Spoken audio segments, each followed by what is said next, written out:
Hey, what's going on, Know Me homies? I'd like to do a few readings, maybe over the next week, from Herbert H. Kopp's What is Biodynamic Agriculture?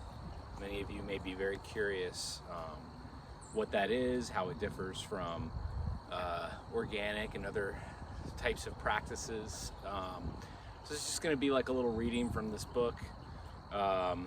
Maybe over several mornings, just to kind of see what Herbert Kopp says about it. And then we can have some more discussions in the comments. I would love that. The introduction says, many people today are taking an interest in biodynamic agriculture. What can it contribute to garden and farm production to enable it to produce sufficient nutriment for present and future generations? Now, I want to say that I don't actually have the, 1982 is when it was reprinted. 1976 is when this was printed. And chemical agriculture had really taken hold, and there was a lot of fallout from that, very visible. So I just wanted to kind of give you guys a historical perspective on that. Even in 1976, people were like, whoa, hold on, we got to figure something out. But he talks about nutriment. So to produce sufficient nutriment. And the one other thing I want to say before going on is that we have to realize that that biodynamics is about quality, not quantity. And that if you have quality food, you don't need as much of it. So it goes on here to say in the introduction, nutriment for present and future generations, nutriment beneficial to bodily and spiritual health, nutriment in which there are no residues of harmful chemicals, nutriment that is grown without burdening the environment, with the latter, nutriment derived from an agriculture that does not lay waste existing natural plant and animal communities in cultivated areas. So definitely a big part of biodynamics is to have the natural element in the farm, not just basically what you see behind me here, which this is, a neighboring property that is leased for commercial farming.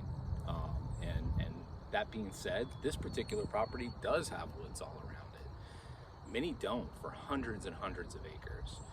That's very important to biodynamic agriculture. Nutriment whose production does not overtax the raw material and energy reserves of this planet. Where do we see work being done on the soil which embodies human values and transcends purely economic motivation?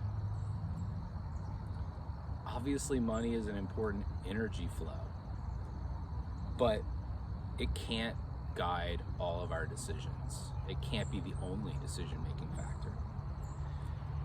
Work that therefore promises young people fulfillment and meaningful life.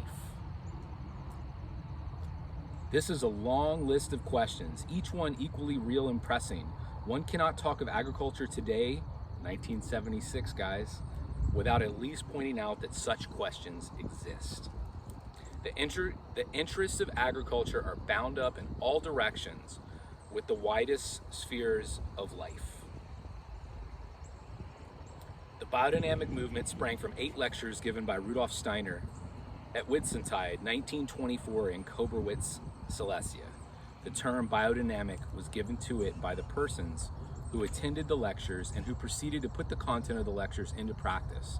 The agriculture course, as people usually call it, was given to practical, experienced farmers. Its purpose was to add to their professional knowledge what anthroposophy had to offer agriculture on the basis of spiritually oriented view of nature. Today, 50 years later, 1976, this new form of farming is practiced on many farms and in many gardens of both hemispheres.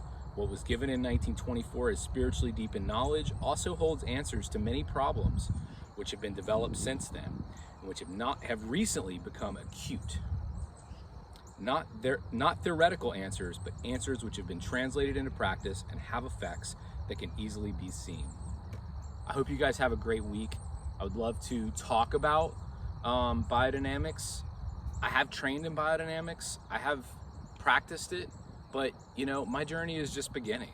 And like, I would love to share this with you guys as we go on this journey, and just turn it into real conversations, and then us going out and practicing things that bring quality to the food we eat and the areas that we garden in, and then a quality to our lives. Have a great week.